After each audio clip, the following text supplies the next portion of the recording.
Hello, this is Freethought Forum, a program by the Atheist Society of Knoxville and the Rationalists of East Tennessee. I'm Larry Rhodes. And I'm Faithless Forrest. And we want you to know that if you don't believe in God, you're not alone, even in East Tennessee. Today we speak about atheism, when you just can't believe in groundhogs, a.k.a. the war on Groundhog Day. All right, well, we go over a few announcements. We want to invite you to start calling in now. The number's on your screen. And get a pen and paper. We'll announce our email address later in the program. Happy hour tonight will be the Atheist Society of Knoxville will be meeting at Barley's Tap Room and Pizzeria in the Old City for food, drink, and conversation. Wednesday, they'll be meeting at the Cairo Cafe. I think it's Thursday. Look for the silver jacketed copy of The God Delusion standing upright on the table to see where we are. Okay. So, Larry, I saw on the ASK website, the name, it said Mirage, a.k.a. Cairo Cafe. Is that a name change, or No, is there a story behind that? It's just the way it's always been, Mirage, a.k.a. Cairo Cafe. All right. So it's kind of a hookah bar. Okay. You can go in and get different flavors of tobacco to drink with your beer, to smoke with your beer and stuff. All right. And food. Well, the Rationalists of East Tennessee have the upcoming event, The Evolution of Confusion, a DVD by Daniel Dennett, and that'll be Sunday. I guess it's February 6th. That'll be this Sunday. And the Knoxville Community Meditation Center, an overview hands-on demonstration. Learn about a nonprofit organization providing mediation service. I said meditation, didn't I? About mediation involving individuals and families involved with the judicial system. This will be Sunday morning, February 20th. Visit our websites for additional details, times, and locations. All right. Do you have out-of-town friends who might want to catch our program? Now you can. Go to ctvknox.org, over my head here, streaming at 5:30 every Tuesday, and you can see it also on Comcast Channel 12. All right. Well, we've got kind of a special topic today before we begin the main topic. And before we get into that, we'd like to ask the viewers if any of them went to the lecture last Thursday about does the New Testament contain forgery? These surprising claims of modern scholars by Bart D. Ehrman. Please call in and tell us about your impressions and experiences. Tell us what you thought about the lecture, and if there are any points that stick in your mind. Faithless, you went, didn't you? Indeed, I did. What points stick in your mind? Well, his fundamental point was that there are books in the New Testament whose authorship is uncertain. They're alleged to be written by particular authors, but they're obviously not. This is known due to the style of writing and the vocabulary that is inconsistent with other books written by the same authors. Mm-hmm. His example especially focused on 6 books by Paul. During the program, Dr. Ehrman asked for a show of hands regarding who knew about the uncertain authorship of books in the Bible. There were quite a few raising their hands that they knew, and quite a few raising their hands that they did not know. A woman who I gather teaches religious studies challenged the subtitle of Dr. Ehrman's lecture as sensationalist. The surprising claims of modern scholars? Yes. She said that the question of authorship was well known, but Dr. Ehrman answered her that they were well known in seminaries, aside from those in fundamentalist schools, but that the ministers graduating from these seminaries never communicated this truth or this sort of question about truth. I've seen this over and over again. I'll be talking to somebody, like a preacher, somebody who knows the truth about what they teach in seminaries and what the Bible really says and what it really means. But when they get up on the pulpit, it's the same old stuff that they've been spreading for the last 300 years. I was going to say about 2,000 years, but I guess it probably has evolved a little during that. It's evolved a lot. All right. Viewers, you can call in and offer us your thoughts about the claims that were and the supposed contradictions in the New Testament and the fraudulent authorship claims of the book of the New Testaments. You can reach us at the number on the screen, 215-2288. And how does this make you feel about the New Testament? Faithless, did you raise your hand when Well, yes, I did. I raised my hand when he asked who knew that there were books in the Old Testament whose authorship was unknown. And what did so you know? my hand went up. And this is because I knew these things from programs that I had attended at the Rationalists of East Tennessee and discussions with former students of like the Johnson Bible College at ASK. This is a good point to bring up the differences between RET and ASK. RET does offer programs on Sunday, generally 2 or 3 Sundays a week. They'll have a speaker come in and cover topics like this. You can actually come away from there knowing more than you did going in. With the Atheist Society of Knoxville, it's more of a community service, more of an outreach and a social environment for those who are atheists or freethinkers or rationalists of mind. What contradictions were you talking about specifically? Well, I remember when I read the New Testament that I came across passages that talked about how you were to be saved or rewarded with an afterlife due to both faith and works. And yet there were other passages that made it very explicit that you were saved by faith only and that works didn't count. Right. And in fact, I guess that some of the controversy around the Reformation would be people literally battling and killing one another to death over such nuances. A couple of the New Testament contradictions that come to mind real quickly are the different deaths of Judas. Usually when people die, they have one death. Judas had 2. In one, he repented, threw back the money or gave back the money to the people who had... to the priests. They're the and hung rabbis. himself. He was repentant. And the other death, he bought a field, took the money, bought the field, went to the field, and exploded. His guts fell down and falling his guts, out, spilling out on guts the ground. spilled out. Modern apologists will try to reconcile this by saying that he hung himself, his body rotted, he fell down, and he exploded. But was he repentant or not? Did he keep the money or did he buy a field? Did he give back the money? These are contradictions. Even if you spin a tale that you can reconcile all the details, if one says black and one says white, you've got a contradiction, even though later you explained it away as gray. Okay, and I must admit, when I read the Bible, I didn't pick up on that contradiction. It's by interacting with people at ASK and the Rationalists that I've learned about so many others. One of the more interesting programs at RET quite a few years ago was a program, What Every Atheist Should Know About the Bible. And they talked about how in old literature, there's evidence that Jehovah had a wife who has a fascinating name that escapes me at this point. And there are other contradictions, like who went to the tomb.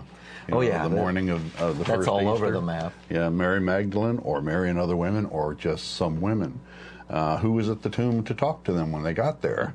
Some say it's angels, some just said a couple of young men. There were a couple of guards in one story. One said no one. Did they tell anybody about it? One account says that they told no one. Another one said that they went back and told some of the disciples. apostles. Yeah. And did the women see Jesus or not? The different Gospels say yes or no. So there's some definite problems there. Dan Barker's new book, the latest book, I can't remember the name of it, but I've just finished Losing Faith in Faith. The last whole half of that book is nothing but contradictions in the Bible. And if you'd really like to know more about the contradictions in the first part of the Bible, especially the Pentateuch, I would recommend the book by Robert Ingersoll. Some Mistakes of Moses. Right. Yeah, that's a great one. In fact, Dr. Ehrman's lecture was interesting to me because it dealt with the New Testament more, and I've read Thomas Paine's Age of Reason and Robert Ingersoll's Some Mistakes of Moses, which deal pretty heavily with either the Pentateuch or the Old Testament, not nearly so much as on the New Testament. And if you'd like to find out how the fathers of our country really felt, you might try reading Thomas Paine's Age of Reason. Still a very good work, even 200 years later, 250 years later.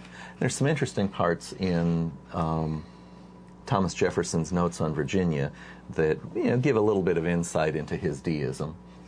He was very proud of having authored the Virginia Bill establishing religious freedom, one of the principal authors, and worked hard to get it introduced and accepted. Right. Well, it's very telling that the word Jesus or God doesn't appear anywhere in the Constitution of the United States. If you were to go to Iraq, who just wrote their new Constitution, after we went over and invaded the country and gave that back to them, and they created their own Constitution. Every single paragraph starts with, in the honor, may it be all honor to Allah. His name is all the way through that, just about in every other sentence. But you can read the entire Constitution without seeing the word God or Jesus or any religious references other than, the Second Amendment? The Second Amendment is all about guns. First Amendment. I don't think that I forget which one it is. God and guns thing is just not in there. Yeah. The First Amendment deals with freedom of speech and religion, and and says that the government is not to be taking sides by establishing a religion. Right. All right. Well, today we're going to talk about Groundhog's Day. It's February 1st, Groundhog Day Eve. Tomorrow, I think, isn't it? Yes, yes. We're on Groundhog Day Eve. That's right. And we want you to know as atheists that although we like groundhogs and believe there are groundhogs, we really don't believe you can predict the weather with groundhogs. No, or that they can even themselves. We don't know for sure, but we don't believe that. So I guess we've squashed our national heritage of groundhog meteorology. Right. If you have any comments or questions about Groundhog Day, I'm not sure we can address them, but you can call us at 215-2288 and we can talk about it. Well, Larry, have you noticed that the days have gotten noticeably longer? Yeah. All right. Well, the reason for that is orbital mechanics. The Earth goes around the sun. I almost slipped into geocentric view there. The Earth goes around the sun, and we have a longest day of the year, a shortest day of the year. We have the 2 days of the year where the length of the day is equal. Equal, equinoxes. But Groundhog's Day on February 2nd lands on a cross-quarter point. The cross-quarter point is halfway between one of the solstices and the equinoxes. So we're right now halfway between December 21st. We're 6 weeks into winter, basically. Yeah, well, there's a nuance to that we're halfway between December 21st and March 21st. And the mythology behind the groundhog shadow is that if he sees his shadow, it's sunny and cold, and there'll be 6 more weeks of winter. But if he doesn't see his shadow, it's probably cloudy, and we've begun to get warming from spring. But the funny thing about that 6 weeks is that it doesn't add up to the equinox, and it's because there was a mix of calendars going on when these myths or holidays got established. Prior to the calendar reformation, we were operating on the Julian calendar, and it had slipped nearly 2 weeks, and so from a date they were celebrating as the cross-quarter point, the equinox was only 6 weeks away. It's actually 8 weeks away for us now. No. All righty. Well, we've dealt with a little bit of... So it started with an elf, is that what you're saying? With an elf. Well, okay. So, just like the myth that you can predict the weather with a groundhog's shadow, we've got another astronomical-related myth having to do with the shortest day, and that's the Santa Claus there. The reason we keep looking over there is our monitors over there. We can see what's going on behind us by looking in the corner. Yeah, yeah. So Groundhog Day, so is the groundhog the February cross-quarter part is what Santa is to the December solstice? You got it. It's all you hard got to it. say. He's the mythical creator that we tag on to. How dare you call him mythical? Bill O'Reilly would have a hissy fit. Oh yeah, well this is the atheist attack on Groundhog mythology. Now let Bill rant, huh? Yes, yes. There are other cross-quarter points as well. The cross-quarter point between the fall equinox and the winter solstice is approximately Halloween. And we know that there are, pagan-like celebrations associated with Halloween, as well as the day after is All Saints' Day. So this is an example of the Christians appropriating and renaming celebrations that people like to do to put a Christian veneer on it, because they can't exactly stop Halloween, just like they didn't stop the winter celebrations. They just renamed it Christmas. Well, celebrations and holidays are fun.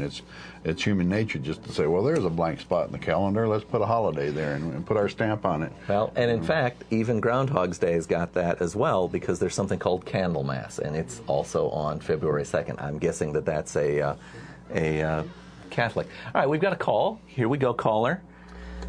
All right, caller, can you give us a name or a nickname? Do you have a question? Hello, caller, you're on. Yes. And can you give us a name or a nickname, please? Joseph. Okay.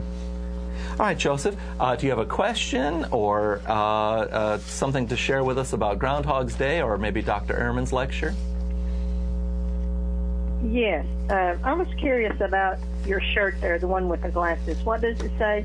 It says, "Nothing fails like prayer." I agree. Yeah, it's an assertion that nowadays people only pray for things that they might happen naturally. You don't see any real ambitious prayers going on. So Joseph, are you a believer? Do you pray? Oh yes, I'm a born again Christian. Are you? Have you ever been born again? Oh no, I've been an atheist all my life. Larry? I was raised Christian, Southern Baptist. And I was a Christian until I was about 21, 22 years old. I'm kind of curious, though. I've been baptized. Is that what you consider a second birth, or what? No. Being born again is believing in the Lord Jesus Christ, that He died on the cross for our sins so that we would be able to go to heaven. Okay. Now, being baptized is just following in obedience to the Lord, saying that you're not ashamed that you have been born again. And your religious beliefs, do you believe that Jesus and God are the same person? Yes, Jesus, God. Okay. Yes, Jesus was a God-man. It seems strange to me that a person who would offer you salvation against the punishment that the same person is giving you, it's like terrorism and extortion. Like he has the power just to let you out of jail free, but then he demands you do all these things, or he's going to put you in hell forever. Well, you have a will. You can either choose to believe or not to believe. Do you know, Joseph, that's been something in controversy during some portions of the church? There are some that believe in something like determinism, and then others believe that you have a free will. Are you familiar with the struggle over the concept of determinism? No. Well, in the Bible, you'll read how the Lord knows what's going to be happening. The whole chapter of Revelation at the end of the Bible tells what's going to happen. God has already laid it all out. Well, if God has laid it all out, how do any of the decisions that you use with your free will, how can they possibly be free will if the future is determined? Do you see the contradiction there? And I have another question. You say that we must choose to believe. Can you choose to believe anything you want to? Can you choose to believe in Santa Claus tomorrow if you wanted to? What about if Here, let her answer. Okay. Do you follow Larry's question about belief? Belief is not exactly a choice. It's something that we are convinced of. That evidence shows us. So, do you believe that Santa Claus is real? No, I don't believe Santa Claus is real, and we never taught our children that Santa Claus is real. So here's the question here. Could you believe that Santa Claus was real as a choice? You would want to see evidence, wouldn't you? No, what I'm saying is, I don't think she could even force herself to believe that Santa Claus is real. Right. Ma'am, we just don't believe. We don't believe that God is real, and we've studied this. I've studied it for the last 38 years of all these scientific Well, what about the first verse there in the Bible in Genesis 1:1, in the beginning God? Mm-hmm. Ma'am, you can't use a book to prove the book. It's circular reasoning. Yeah. That makes all holy books and basically every book true.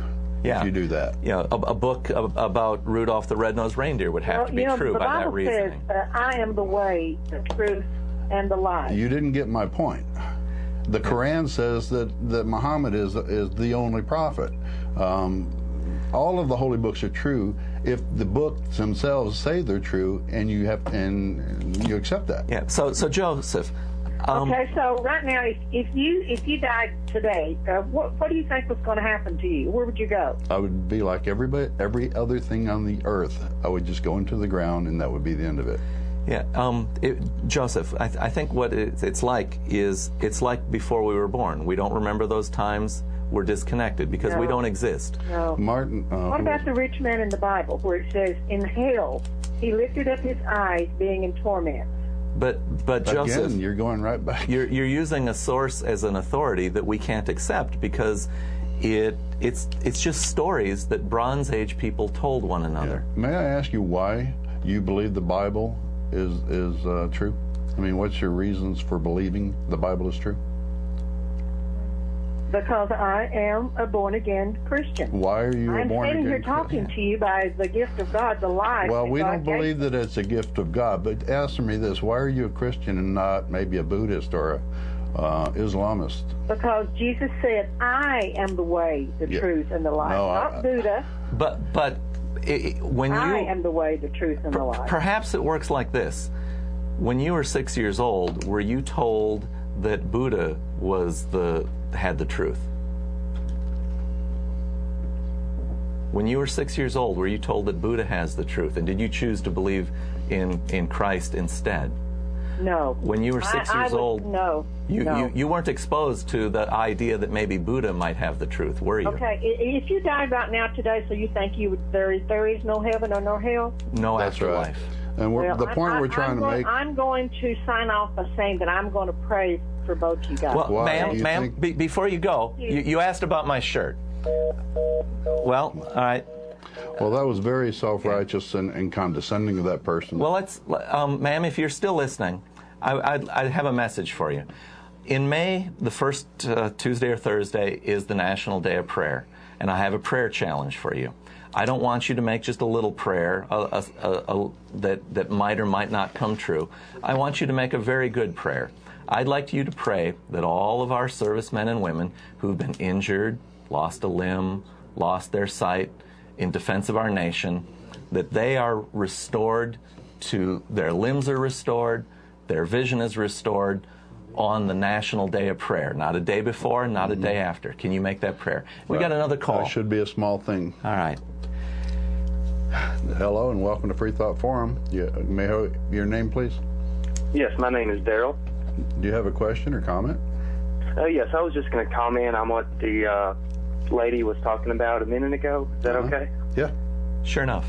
She wasn't really open to anything you guys were trying to say. I mean, just like you were saying about, has she ever been taught about Buddha, or did she convert from that? I mean, she wasn't willing to listen to anything you had to say. I was simply wanting to make the point that she was probably raised in Christianity and accepted it all growing up. She really didn't have much choice in the situation.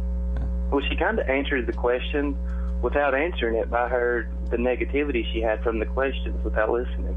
Mm-hmm. We can take it both ways. In some ways it was a little negative, but she thought she was doing right by us. She thought she was going to be helping us, just like we're here to talk to people because we think we understand, that there's aspects of Christian faith that can be negative, and for people who are suffering from those negative characteristics, there's relief.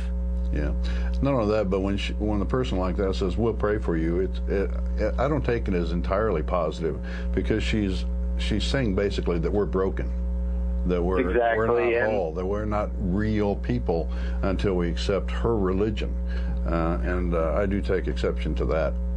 Well, the truth is that people like you guys and me, the truth is that we're scholars, and I'm guessing you guys have graduated college. I mean, it's pretty obvious. I'm a physicist by education. Political science. Yeah, and, it's just, I'm not trying to talk down on her, but educated people, it's conflict of interest. Yeah. It's hard to believe in God and then yet be educated at the same time.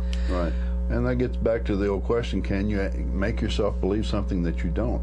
How many times do we have people say, what are you wrong? What if you're wrong? Yeah. That's Pascal's wager. And how can we just say we believe? Is that all they're really wanting us to do? Just say we believe? Even if it's disingenuous, in other words. Well, Daryl, there's. Let me defend the previous caller a little more. I'd like to say that every Christian I've ever met is a nicer person than the God of their Bible. The God of their Bible wouldn't have, according to their Bible, wouldn't just merely said, "I'll pray for you." He would, damn me to an eternity of torture. Yeah. The one point sticks in my mind. You're talking about all the plagues that were visited on Egypt and killing the firstborns and all that stuff. At one point, Pharaoh was willing to let the people go. Yeah. But God says, no, I'm going to harden his heart so that he won't let go, and I can keep doing this stuff. So that's the mindset of the guy that this woman is worshiping. Yeah. Yeah. I mean, I'm sorry, am I interrupting you guys? No, go ahead. No, we're here for calls. Okay, what I was going to say is that, faith itself is a good thing. And personally, I can believe in faith, but not believe in God, if that makes any sense. Well, we have to define what you mean by faith a little more. Faith is a very nebulous faith, okay, word. here, I'll make this a little easier. Me personally, faith is the fact that faith is love. That's the closest thing to faith I can make an example with. We're in favor of love for the most part, but we can't always love our enemies. Sometimes we have to defend ourselves against our enemies. Yes, sometimes we have to go ahead on limited knowledge. And you can say that, I'm operating on faith because I believe the outcome will be there. But exactly, that's exactly what I meant. But I think that the religious people take that to an extreme, and particularly the religious leaders who say you must have faith to believe everything I tell you. I'm the preacher, I know the Bible, and you've got to believe me. Think about it. It's just like you said, faith is, believing in something, even though you've had the outcome that you didn't expect, but you got to keep believing in it over and over and over. No. If I get differing outcomes, I'm going to change what I believe. Exactly. I'm not going to maintain a strict course, based on faith if the evidence is contrary to what I'm doing. Yeah, I don't. But anyways, thanks for taking my call and everything. Before you go, Daryl, how did you find us? Were you just cruising through the channels? Actually, I was. All right. Well, we're here every week, 5:30 to 6 on Tuesdays. Would you put up the organizations again? Yeah, and we're members of the Rationalists of East Tennessee. And the Atheist Society of Knoxville. Yeah, and you don't have to be an atheist or even an agnostic to come and talk and have a drink and beer and dinner, whatever. Yeah. And we're located right here in East Tennessee. Mm-hmm. Right. Okay. Well, like I said, thanks for taking my call, and I'll visit that website. Okay. Thank you, Daryl. Thank you so much. Thank you. So we're winding down now. Okie doke. We got about a minute and a half left. We've touched on most of the high points. I hear a caller coming in. Man, he's going to have to be really quick if we're going to take this call. Get through the screener and everything first. I would say, caller, you probably need to call us back next week. Mm-hmm. We'll be here, and let's see. Where's our wrap-up information here? You might want to. All right, we got 30 seconds. Do we take the call? Go ahead and hit it. All right, quick. Give us your name or a nickname, caller, and ask us a quick question.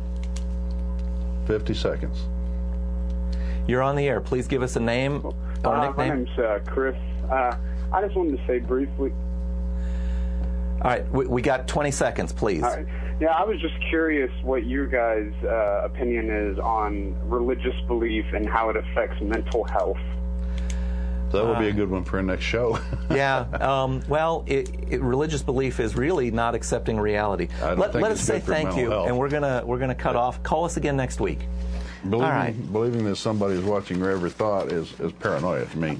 All right. So this has been Groundhog's Day on Freethought Forum.